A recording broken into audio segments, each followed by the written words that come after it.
大家好，我是乔乔妈。这期视频我们做空心松饼，我会分享让松饼长高的技巧。蛋、奶、面、油、盐都是最常见的材料，没有黄油也可以用植物油代替。无盐黄油微波25秒，融化成温热的液体。打3个室温鸡蛋，手动搅100次左右，直到蛋液上面出现泡沫。要让松饼蓬起来，内部形成大空心，既不需要酵母，也不需要泡打粉，我们靠的是烘烤过程中面糊中的水分快速气化，把松饼吹起来。所以要注意3点：一、面糊含水量要高，你按我的配方做，含水量就有保证，不用担心。2、烤箱和模具的预热温度要高，预热温度是230摄氏度。3、面糊入烤箱前的初始温度要高，至少是室温。总结下来，关键就是水分和热量。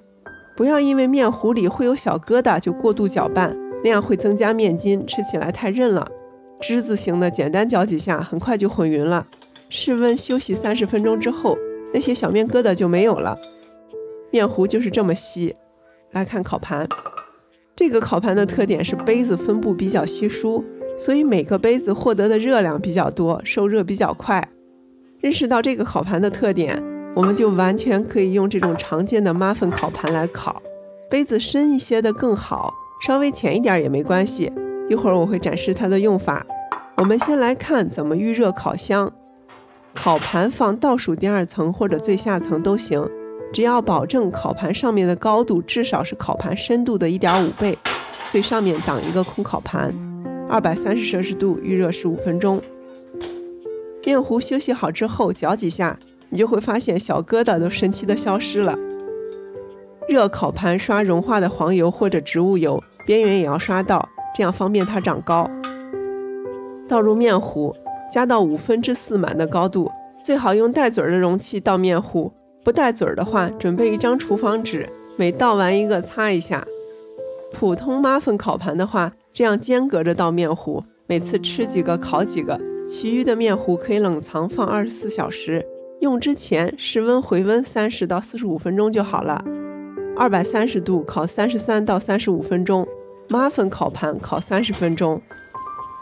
个个都是大蘑菇头，世界上没有2个空心松饼长得完全一样。这个是马粉烤盘的，说明烤盘的形状会影响松饼的形状，但里面都是一样的好吃。松饼趁热吃是最好的，切开都是空心的。进炉前的面糊越热，空心就越大。如果你喜欢空心小一些的，就用温度低一点的面糊来做。趁热吃，外壳酥，内里柔软，吃到嘴里是恰到好处的大奶味儿。松饼里没有糖，所以它可盐可甜。爱吃咸的可以夹肉、夹蛋、夹鱼；爱吃甜的可以抹果酱、巧克力酱。发挥创造力的时候到了，来评论区里告诉我你想怎么吃的创意。谢谢收看，看完视频别忘了点赞。我是乔乔妈，咱们下期节目再见。